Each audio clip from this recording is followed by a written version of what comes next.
ഇന്നത്തെ എൻ്റെ റെസിപ്പി ഒരു ഹെൽത്തി ഈസി ചിക്കൻ സാലഡാണ്. അതിൻ്റെ ഇൻഗ്രീഡിയൻസ് നമുക്ക് നോക്കാം. അതിനായി ഞാൻ എടുത്തിട്ടുള്ളത് ചിക്കൻ ബ്രസ്റ്റ് പീസാണ്. അത് ചെറുതായി കട്ട് ചെയ്ത് ഉപ്പും പെപ്പറും മാത്രം മാരിനേറ്റ് ചെയ്ത് വെച്ചു. പിന്നെ കുറച്ച് ക്യാരറ്റ്, ബ്രൊക്കോളി ജസ്റ്റ് ഒന്ന് ഒരു 2 മിനിറ്റ്സ് ബോയിൽ ചെയ്തത്, പിന്നെ സോയാ സോസും കോൺഫ്ലവറും 2 വെളുത്തുള്ളിയും. പാൻ ഒന്ന് ചൂടായി വരുമ്പോൾ കുറച്ച് ഓയിൽ ഒഴിച്ച് വെളുത്തുള്ളി ഇട്ട് ഒന്ന് സോട്ട് ചെയ്ത് ചിക്കനും കൂടെ ഇട്ട് അടച്ചു വെക്കാം.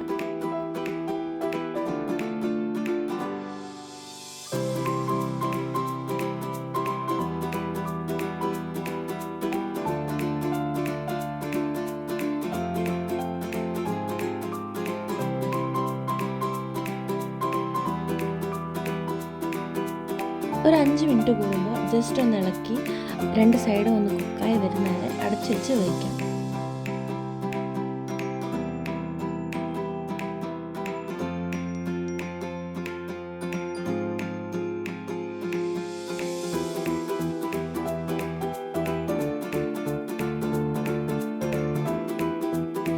ചിക്കൻ ഏകദേശം ഒന്ന് കുക്കായി വരുമ്പോൾ ബാക്കിയുള്ള ക്യാരറ്റും കൂടെ ഇട്ട് വീണ്ടും ഒന്ന് ഇളക്കി അടച്ചു വെച്ച് വേവിക്കാം.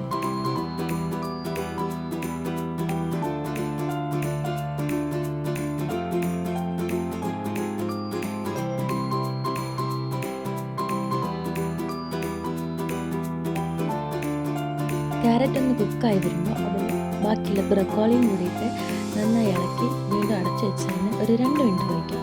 ബ്രക്കോളി അധികം വേവിക്കേണ്ട ആവശ്യമില്ല, ജസ്റ്റ് ഒന്ന് അടച്ചു വെച്ച് 2 മിനിറ്റ്.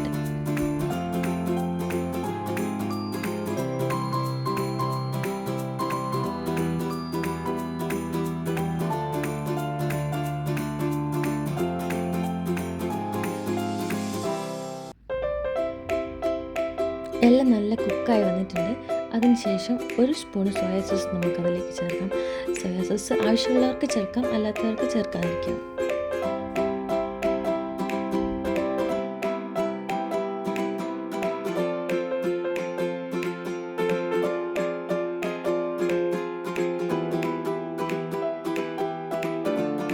ഫൈനൽ സ്റ്റെപ്പായി കലക്കി വെച്ച കോൺഫ്ലവറും കൂടെ ഒഴിച്ച് ഒന്ന് നന്നായി ഇളക്കി കൊടുത്ത് അടച്ചു വെച്ച് ഒരു 1 മിനിറ്റ് കഴിഞ്ഞ് കഴിഞ്ഞാൽ സാലഡ് റെഡിയായി.